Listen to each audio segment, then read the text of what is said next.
Today we are diving deep into an ancient Buddhist text called the Lohiccasutta. And it starts with a question that feels, well, surprisingly relevant for today.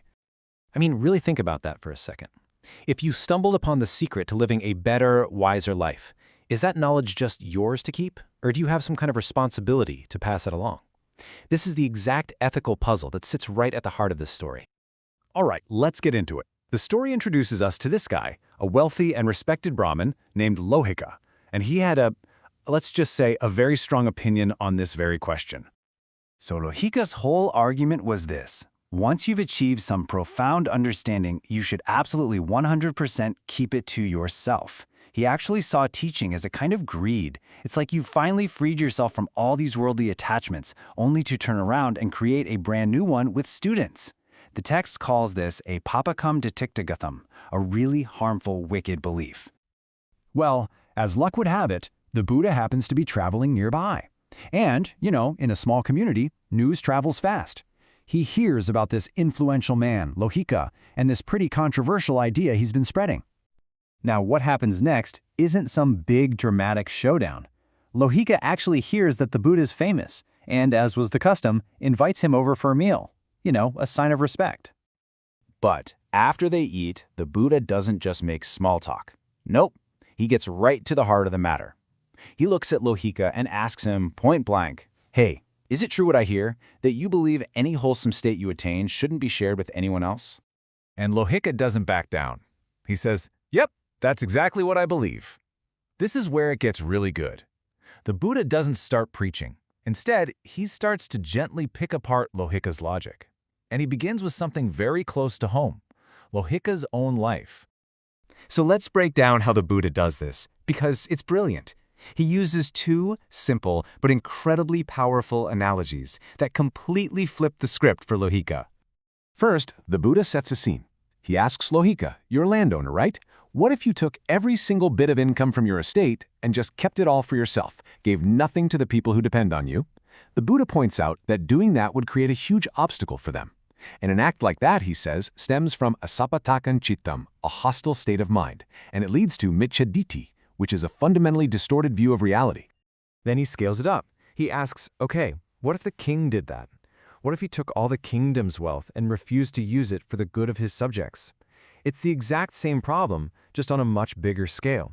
The king would be actively harming his own people, including Lohicca. It's the same hostile mind, the same distorted view. And boom, there's the connection. The Buddha makes it crystal clear. Hoarding wisdom is no different from hoarding wealth.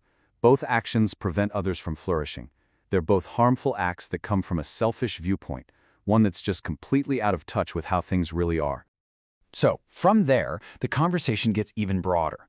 The Buddha moves beyond just Lohicca's specific idea and starts talking about three types of teachers in the world who, he says, are actually worthy of blame.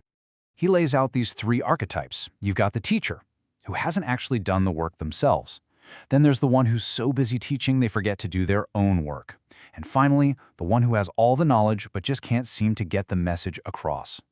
So first up is the unaccomplished teacher. This is someone who's trying to lead people down a path that they themselves haven't actually finished walking. And you know what? Students can almost always sense that. They pick up on the lack of real authenticity, and so the teaching just falls flat. They completely tune out. The second one is really interesting, the negligent teacher. In this case, the students are actually paying attention. They're eager to learn. But the teacher, who also hasn't reached the goal, gets so wrapped up in the act of teaching that they completely drop their own practice. The text uses this incredible metaphor. It's like abandoning your own field to go pull weeds in someone else's. And number three, the ineffective teacher. Now this person is the real deal. They have the wisdom, they've reached the goal, but they just can't connect with their students. For whatever reason, the message just isn't landing. And according to the Buddha, even that is a kind of failure because the whole point is to transmit the knowledge, and it's not happening. You can just imagine how this is landing with Lohicca. The gears are turning, so he asks the obvious next question. Well, is there any teacher in the world who is not blameworthy? And the Buddha says yes, there is. But his definition of this ideal teacher, the Nakodanaraho Sattva, a teacher beyond reproach, isn't just about their own personal enlightenment. No. The real measure of success is something else entirely. It's the success of their students. See, the key here is that it's a two-way street. It's a partnership. A great teacher has to have genuine insight and teach out of compassion, but that's only half of it. The student has to be willing to listen, to engage, and to actually put the teachings into practice. And when that happens, when the student achieves real transformation, like the fruit of stream attainment, satipatthiphala, or even full liberation, arahata, that's the sign of a truly blameless teacher. For a Lohicca, this is a total game changer. His perspective shifts like instantly. He is so completely convinced that he says to the Buddha, "It's as if I were falling into hell and you reached down, pulled me out, and set me back on solid ground." He realizes that his own harmful view was the very thing he needed to be saved from. Which really leaves us with a challenging question for our own time, doesn't it? In this age of paywalls, algorithms, and information silos, this ancient story is asking us to think about something pretty radical. Is choosing not to share valuable knowledge, whether it's for profit or for ideology, a modern form of harm? Could it be a subtle way of creating obstacles rooted in that very same distorted view that Lohiccasutta once held? That's definitely something to think about.